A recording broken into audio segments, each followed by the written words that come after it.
Hey there nation, and welcome to the show where we help you to play miniatures wargaming on a budget. It is I, Commander Cheapskate, and we are back with another episode of Way of the Underhive. This series is dedicated to helping brand new players to Necromunda build their starting rosters and learn more about the game mechanics of their favorite gangs. And on today's episode, we will be discussing playing a House Escher gang using the new Aranthian Succession rules of increased point value of 2,400 credits. Now, as we go through this video, what we'll do is we'll talk about the positives and negatives of playing in a House Aranthian Succession Campaign. We'll also talk about the unique features that House Escher has in terms of being used in that same Succession Campaign. We'll talk about alliances, brutes, and hanger-ons, as well as a starting roster at 2,400 points that you can use for your very first Succession Campaign. Now, this video, it'll be a little bit different on this one. Instead of going over all the individual fighters and weapons and equipment and skills and such, I've already done a couple of videos on that already for both the Ash Waste as well as for the normal Necromunda Dominion campaign. So if you want more information about specific fighters and skills and tactics and such, I recommend you check out those videos. This one specifically is for this Aranthian Succession. So that being said, let's go ahead and talk about the positive and negatives of playing an Aranthian Succession campaign. So first of all, we're going to talk about the positive and negatives of playing in an Aranthian Succession campaign. So let's start with the positives. You have 2,000 credits that you can spend on your gang whenever you first create it, if you're staying in the Underhive. If you're planning on venturing out into the Ash Waste, you actually have 2,400 credits to play with, and that is what we're actually going to use for our list building for this video. We're going to assume the fact that you want to play both inside the Underhive as the Ash Waste, and so your starting roster will be at 2,400 credits. Now, unfortunately, many people look at that price increase of 2,400 credits for a gang that you can start with, and they get the negative attitude about it. A lot of people assume that what you want you to do is to actually spend twice as much money to purchase twice as many fighters to meet that core requirement of 2,400 credits. And actually, that's not the way you should actually look at it, all right? A lot of people think you should buy a 100,000 point gang and then double it, but they're wrong. In this situation, what you want to go for more is for quality rather than quantity of your fighters, and equip your fighters accordingly. So instead of just doubling the number of fighters that you would have in a starting gang, what you want to do is just stick with the normal amount that you'd always have when you first start out a gang, like a box set, for example, would be perfect. But instead of just buying like really cheap weapons and really cheap equipment, actually equip them accordingly. Give them really good weapons, give them really good armor, give them war gear that you normally would not purchase at the beginning of a campaign, and spend your money on that, your point values on that in order to equip your gang. That way you can save a lot more money in an Aranthian Succession. So instead of having 20 fighters in your gang, you maybe just have maybe 8 fighters, but they're all fully equipped with everything they need to be successful in your games of Necromunda. And that's actually one of the cool positives of an Aranthian Succession, is that you could really build really powerful gangs and make them very elite. Now, let's go and talk about the negatives of an Aranthian Succession campaign. And first and foremost, it's going to be the balance bandwagon, especially if the people who are part of that balance bandwagon haven't received any upgrades yet. Unfortunately, Games Workshop just never releases everything all at once when it comes to these new campaign settings. It's kind of like a slow power creep. I guess it's a part of a marketing strategy.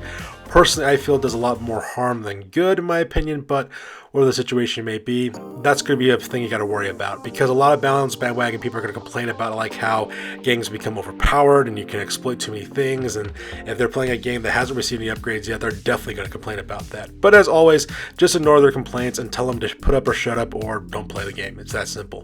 Now, like I said before, many people think that a 1,000 point gang and doubling it is the way you go about making a gang for an Aranthian Succession campaign, but you don't need to do that. In fact, just start with a normal gang that you already have on hand and just fully equip them and make them as elite as you want them to be, so that way they can survive whatever the Underhive or the Ash Waste throws at them as well. At the same time, another negative about an Aranthian Succession campaign is that you may not be into narrative play. If you're not into narrative play, this may not be interesting to you. I'm just going to flat out say that right now. Aranthian Succession has a lot of narrative-based scenarios that usually use different gangs and very specific gangs to be in those narratives. So if you don't like playing narrative, this might not be an interest for you. But if you want to use the Aranthian Succession rules to build gangs for different campaigns, I highly suggest that. I think that'd be really cool as well. So now that we're done talking about the positive and negatives of playing in an Aranthian Succession, let's go and talk about House Orlok and how it pertains in this new campaign setting. Alright, so let's go and talk about specifically why you want to play House Escher in the Aranthian Succession. First of all, you are spoiled with an abundance of new choices. New choices such as the Hellion Cutter, as well as the Hellion Crew Member, that is a new vehicle crew member for the House Escher gangs. These were released during their first book of the Aranthian Succession. Not to mention, you also have a brand new set of Dramatis Personae that you could also play for your gang as well. Now, another reason why you want to play House Escher is because before, whenever you used to field House Escher gangs, you basically had to make a hard choice. You either had to choose either one, have a lot of toxin and gas weapons that you use against your enemies and go without Chem-Synth, or two, not concentrate on toxin gas weapons so much but purchase Chem-Synth for your gangs. But now that we're starting at 2,400 credits, you really don't need to make that choice anymore. You could actually take both. You could take all the toxin and gas weapons that you want and Chem-Synth to make sure that it's even more effective against your enemies when you use them. At the same time, Clan Alchemy, which was the unique game mechanic for the Escher gangs and the House of Blades book, it was a nice mechanic, but the problem was it wasn't very feasible with the starting cost of your gang. A lot of people wouldn't actually spend money on those Chem Alchemy because they were usually using the credits they earned in scenarios to equip their fighters. Now that you have 2,400 credits to play with, you can actually equip your fighters pretty well and then actually spend credits that you earn throughout the campaign purchasing Chem Alchemy for your gangs as well, making your gang even more deadly as well. And at the same time, you can now chem out your gang with all the poisons and toxin narcotics that you want, with the additional bonuses of having 2,400 credits to equip your gang and with better equipment and weapons. So it's just ultimate win for any House Escher player who really wants to experiment with gas as well as toxic weapons. So now that we're done talking about why you should play House Escher gang in the Aranthian Succession, let's give a little bit of information about your alliances. So a little bit of information about alliances. I never really covered alliances in my earlier videos about House Escher just because I didn't really feel like going into the deep dive on those. Those videos are actually quite long. But since this video is a little bit shorter, let's go ahead and talk about that real quick. So for obvious reasons, an alliance with the Water Guild, the Cold Traders, and House Ulanti are excellent choices just for the simple fact that these are strong alliances that House Escher automatically has, and that was actually detailed in the House of Blades rulebook for this gang. Water Guild is a really good, powerful, close combat guild. At the same time, you can also secure bounties for yourself. Cold Traders are also an awesome outlaw gang with really good benefits and really excellent fighters to help round out your gang. And House Ulanti is perfect for close combat fighters and ability to make more credits as you progress throughout your campaign. But another alliance that actually works out pretty well for Escher is actually the Narco Lords. And the reason why is because they make a good fit due to the narcotics and the combat drugs they sell, giving -2 to the rarity values, and make it just a little bit easier for House Escher gangs to actually get their hands on those. Plus, with Chem Alchemy, you can customize those combat drugs for your gang and make them even more deadly as well. Plus, the additional D3+2 Hive Scum never hurts as well, so it actually makes a pretty good alliance. The only drawback, of course, it is an outlaw alliance, so you have to be an outlaw in order to do that. So if you're playing in a campaign where you have law-abiding versus outlaw game mechanics, it could be kind of a hindrance. But once again, these are the alliances I would suggest you take for House Escher. Now let's talk about brutes, hanger-ons, as well as hired guns. So first of all, rogue docs are extremely important for a game for obvious reasons. If any of your fighters take a critical injury, you could actually have your rogue doc help you out and actually patch up those fighters as well. At the same time, you also have a whole zoo full of strange alien and hybrid creatures that you could also use for your gang as well. Creatures like fear cats and phalanxes are perfect. They're good for interrupting enemy attacks and also using as spam and as chaff to actually fight your enemies. The fear cat's a little bit deadlier than the phalanx, but the Phalanx also has toxin attacks as well if it rolls a 6 on its attacks. It's also a really good chaff unit to use, and the Fear Cats are perfect for protecting your more valuable fighters.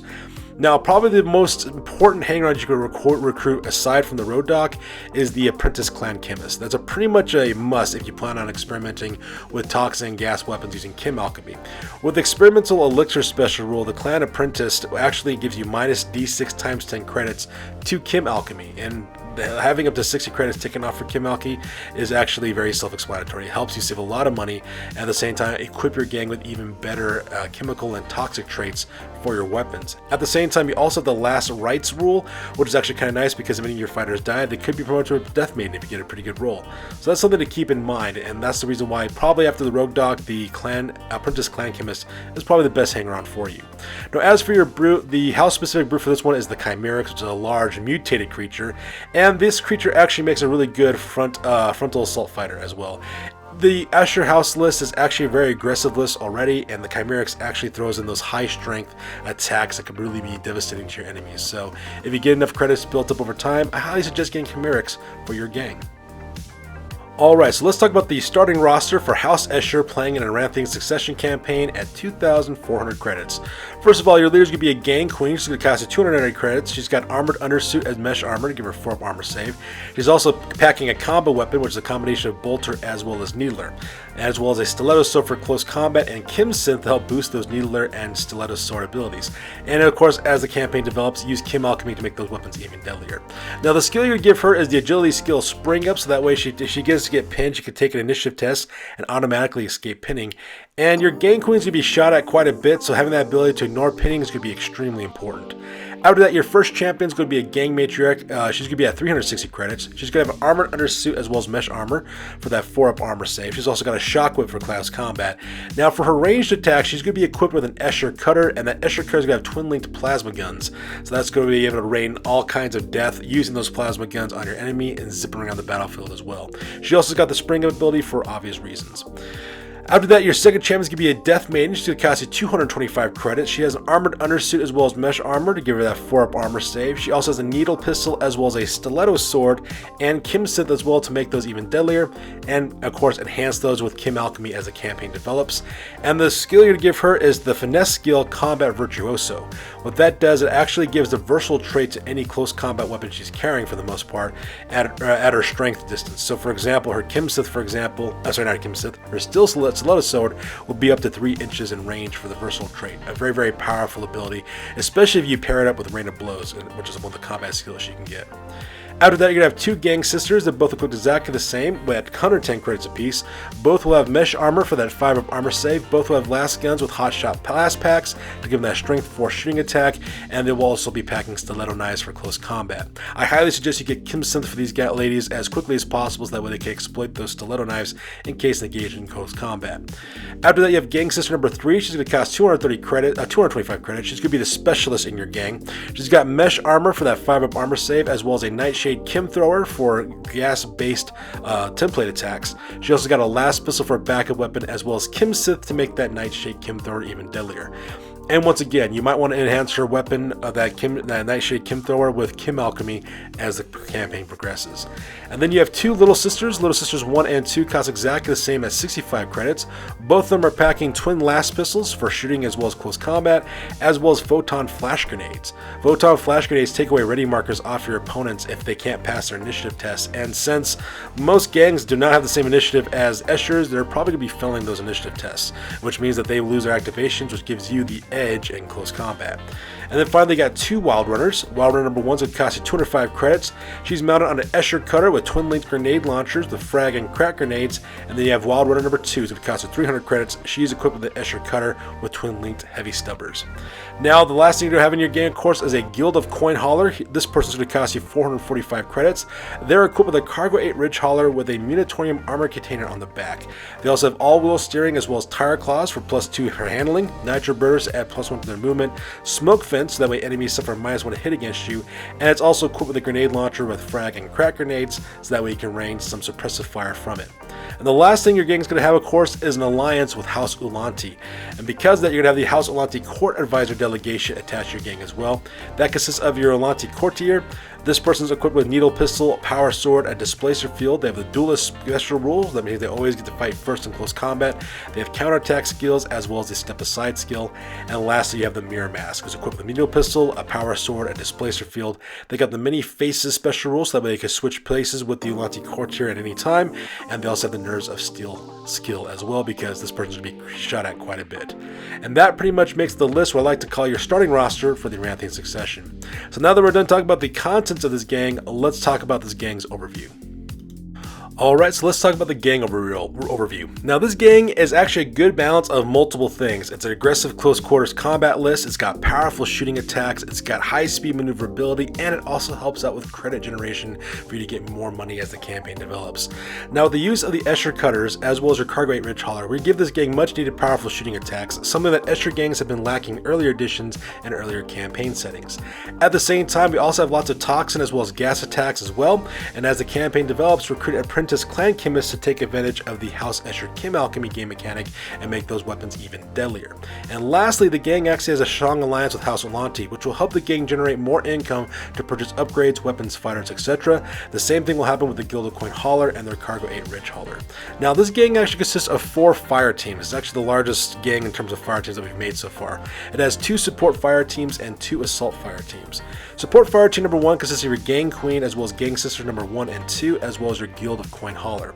This fire team primarily stays mounted upon the Cargo 8 Ridge Hauler. This fire team's responsibility is to rain down long range fire upon enemies, suppressing them. The gang queen's bolt gun as well as the gang sister's hot shot last guns and the Guild of Coin Hauler's grenade launcher take out enemy fighters and vehicles respectively. You're going to be able to put a lot of long range fires out with that. And if necessary, the gang queen and the gang sisters can dismount and assault using their close combat weapons to do so. And it will primarily depend on the situation that you run into, but if they dismount, it's not a big deal. Now, the Cargo 8 Ridge Hauler does have a weapon stash, giving +2 to ammo checks as well as unlimited reloads for weapons because of that Munitorium armor container, so you don't really worry about failing ammo tests for your hotshot last guns or for your bolt gun or for your needler. Now, your second support fire team number 2, consists of your gang matriarch as well as wild runner number 1 and wild runner number 2. This fire team's job is to zip around the battlefield looking for targets to exploit and engage with shooting attacks. The Escher cutters are equipped with twin-linked plasma guns, twin-linked grenade launchers, as well as twin-linked heavy stubbers. This fire team will mainly concentrate on enemy dismounted fighters with the heavy stubbers as well as the frag grenade launchers to do lots of the damage. Now, the gang matriarch can target enemy vehicles with their twin-linked plasma guns, and wild runner number 1 can do exactly the same thing with the crack grenades from their grenade launchers as well. Now, the only problem this fire team has is that it's got pretty high rolls for their ammo checks. We're talking about ammo roll 5 and ammo roll 6. So if they fail, don't worry. All you got to do is travel within 3 inches of the Cargo 8 Ridge Hauler's Munitorium armor container, then get a fresh reload for their weapons, and they can zip around back into the battlefield and fight again. So use that game mechanic wisely, especially if you run out of ammo for your vehicles, if you're cutters.